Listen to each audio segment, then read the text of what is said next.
Academic success is not the only success in this life बेटा। इसके सिवा भी बहुत से तरीके हैं जीवन में सक्सेसफुल होने के।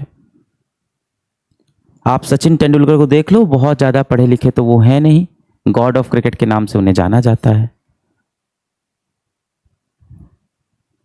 तो एकेडमिक सक्सेस ही सिर्फ एक सक्सेस नहीं होती है जीवन में। से बहुत से लोग हैं जिनका पढ़ाई लिखाई से बहुत ज़्यादा वास्ता नहीं रहा है और अपने जीवन में उन्होंने बहुत बेहतरीन काम किया है। वो अपने अपने फील्ड के स्टार रहे हैं, अपने अपने फील्ड के धुरंधर रहे हैं। इसके लिए पढ़ाई का होना हो बहुत ज़रूरी नहीं है, और भी तरीके हैं जीवन में सक्सेसफुल होने को। बहुत बड़े आप लेखक बन जाओ, बहुत बड़े आप कवि बन जाओ, आप बहुत बड़े तबलावाद बन जाओ, आप बहुत अच्छा गीतकार बन जाओ, आपके जीवन में बहुत कुछ है करने को। Academic success is not the only success in this world. ऐसे बहुत से लोग हैं जिन्होंने ये सिर्फ आईआईटी, नीट या इस तरह की परीक्षाएं, कंपटीशन ना निकाला हो और इसके सिवा भी अपने जीवन में बहुत अच्छा किया हो, बड़े कलाकार बने हो अपने जीवन में।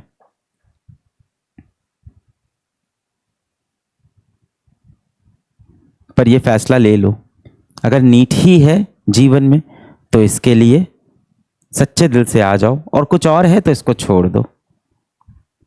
जीवन में जो करो ना बेटा, उस चीज को पूरे दिल से, पूरी शिद्दत से, पूरी गंभीरता से करो, क्योंकि देखिए जीवन एक ही बार आपको मिलना है।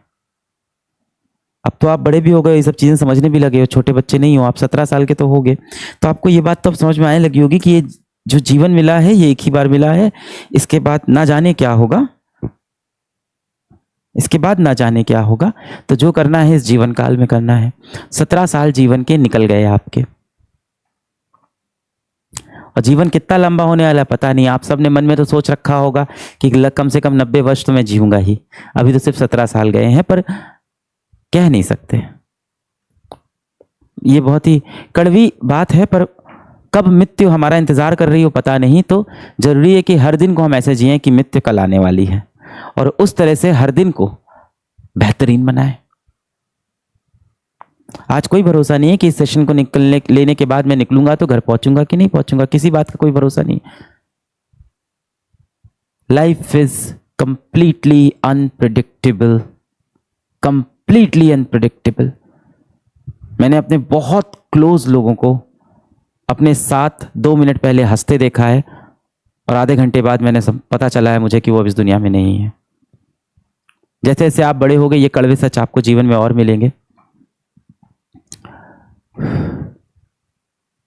हम लोग का स्कूल में एक मित्र था, आज फ्रेंडशिप डे है तो ये बात भी मैं बता दूं। हमारे स्कूल में एक बहुत अच्छा मित्र था,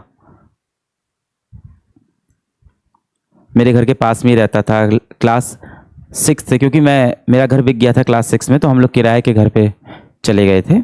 क्लास 6 में मेरा घर बिक गया, हम लोग किराए के घर पे, इलाहाबाद में एक जगह है बेनीगंज करके एक जगह है इलाहाबाद में, उसके पास में हम लोग नया पुरवा एक जगह है, वहाँ पे असल में किराए के घर पे गए थे। और मेरे स्कूल का एक बड़ा ही अच्छा मेरा मित्र था और मेरा बहुत अच्छा दोस्त था। नाम नहीं बोलेंगे, कहीं से उसके परिवार वालों को वीडियो दिखे तो उनको भी बुरा लगेगा। तो मेरा बहुत अच्छा दोस्त था, और क्लास 6 से हम लोग साथ में स्कूल जाते थे, वही साइकिल से, बगल में साइकिल चला के।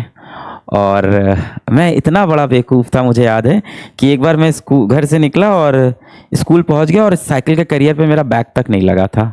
मैं पता नहीं अजीब दुनिया में रहता था, बहुत ही भोंदू बच्चा था मैं। तो साइकिल के करियर पे मेरा बैग ही नहीं लगा था, बिना बैग लिए स्कूल पहुंच गया था मैं उसके साथ। तो स्कूल पहुंचते वक्त उसने देखा, बोला पांडे, मेरे को पांडे बोलते हैं दोस्त, बोला पांडे बैग कहाँ? हमने कहा अरे यार घर पे छूट गया। और मेरा बहुत ही प्यारा मित्र था। फिर उसके बाद हम सब अलग अलग कॉलेज चले गए, स्कूल में बहुत मस्ती की साथ में। हमेशा हम लोग कहीं भी घूमने जाते थे ना, तो घूमने का प्लान हमेशा वही बनाता था कि कहाँ पिकनिक पे चलना है, हमेशा वही डिसाइड करता था कि यहाँ चलेंगे, और शाम को कोचिंग के बाद यहाँ मिलेंगे सब लोग। ये सारी चीज़ें कि अब हम लोग साइंस का प्रोजेक्ट बनाएंगे तो यहाँ मेरे घर पे बैठेंगे, और एग्ज़ाम ख़त्म होने के बाद हम लोग यहाँ पे घूमने चलेंगे। पांडे तुम्हारे पास पैसा नहीं है, कोई नहीं, तुम्हारे हिस्से का 100 रुपये मैं दे दूँगा। और इस तरह का मेरा दोस्त था। फिर हम लोग सब कॉलेज चले गए, और कॉलेज जाने के बाद ऐसा होता है कि हम लोग अपने स्कूल के दोस्तों से कुछ दिन के लिए थोड़ा दूर हो जाते हैं, और फर्स्ट ईयर में सेकेंड ईयर में मेरी उससे बातचीत कम हो गई, और इतनी कम हो गई कि धीमे धीमे मैंने उसके मैसेज का रिप्लाई देना ही छोड़ दिया। हो जाता है कभी कभी ऐसा हो जाता है कि आप दूर हो जाते हो, बातें कम हो जाती है। और सेकेंड ईयर में ऐसे ही चल रहा था, एक बीच एक रात उसका बड़ा लंबा सा मैसेज आया कि मैं बहुत परेशान हूँ, जीवन में बहुत दुख है और इस तरह की बातें हैं, इस तरह की चीज़ें उसने मुझको लिख के भेजी। तो मुझे लगा कि ये कुछ ज़्यादा परेशानी में है। फिर मैंने उसे कॉल किया तो पता चला कि वो सेकेंड ईयर कॉलेज में था और थोड़ा डिप्रेस था कॉलेज के अंदर, कुछ उसने उधार भी लोगों से ले रखे थे, इस तरह की परेशानी थी। मैंने उसको समझाया कि सब सही हो जाएगा, हम लोग मिलेंगे। फिर डिसाइड हुआ कि हम लोग लगभग 1-2 महीने बाद इलाहाबाद में रहने वाले हैं, वहाँ मिलेंगे, क्योंकि मैं भी पहुँच रहा था शहर, वो भी पहुँच रहा था। और ये हम लोग की बात हुई होगी इसके करीब 1-1.5 महीने बाद पता चला कि उसका एक्सीडेंट हो गया और वो दोस्त नहीं रहा। तो इसलिए मैं कह रहा हूँ कि जो लोग आपको बहुत प्यार करते हो ना, उनको अपने पास रखो, उनसे बात करते रहो। आपको नहीं पता है आप उनको कब खो दोगे, कब वो जीवन से चले जाएंगे। सच्चा प्यार करने वाले लोग बहुत मुश्किल से मिलते हैं, उनकी बहुत इज्जत करो। अब आज मुझे यही लगता है कि शायद कॉलेज के उन 2 सालों में मुझे उससे और बात करनी चाहिए थी, शायद मुझे उसके फ़ोन और उठाने चाहिए थे, शायद मुझे उससे मिल भी लेना चाहिए था। मुझे है इस बात का हमेशा एक गिल्ट रहेगा मन में, और इस तरह के गिल्ट आपके अंदर न रहे। आपका कोई दोस्त कभी उदास हो ना, कभी उसका दिल टूटा हो ना, कई बार सच में दिल टूट जाता है इंसान का, और ज़रूरी नहीं कि इस दिल टूटने के पीछे प्रेम प्रसंग ही हो। किसी भी कारण से दिल टूट सकता है, करियर में वो अच्छा ना कर पा रहा हो, पढ़ाई में अच्छा ना कर पा रहा हो, अपने माँ बाप से वो परेशान हो। ये उम्र ही ऐसी है 17, 18, 20 साल की कि माँ बाप से आप हर तरह की बातें शेयर नहीं कर पाते। जीवन में अलग अलग तरह के आपको दुख दर्द मिलते हैं, और ये दुख दर्द आप किससे बताओ भाई, किससे शेयर करो? माँ बाप के पास जाओ तो वो कहते हैं पढ़ाई नहीं करनी है तुमको, जीवन में कुछ बनना नहीं है। टीचर के पास जाओगे तो बोलेगा ये सब बहुत छोटी बात है, छोड़ दो। पर कोई ये नहीं समझता कि आपके लिए वो छोटी बात नहीं है, आपके लिए वो बहुत बड़ी बात हो रखी है। उस समय यदि आपको कोई बहुत पसंद आया है, आपने जाके उनसे अपने प्यार का इजहार किया और उन्होंने मना कर दिया, तो वो जो दर्द हुआ है वो सिर्फ आप समझ सकते हो, वो आपका ना शिक्षक समझ रहा है, ना आपके माँ बाप समझ रहे हैं। तो हो सकता हो आपका कोई दोस्त हो जिसके दिल में सच में चोट लगी हो, सच में दुखी हो, रियली हर्ट हो, और वो आपके पास आए बेटा, तो कभी ना उसको इग्नोर नहीं करना, उसको पास बैठाना, उसको कस के गले लगाना। हाँ, पर उसको रोने देना, उसके आंसू मत रोकना, उसको रोने देना, क्योंकि कई बार रोना बहुत ज़रूरी है, जिससे ये भी पता चलता है कि जो चीज़ जीवन में नहीं मिली वो बहुत महत्वपूर्ण थी।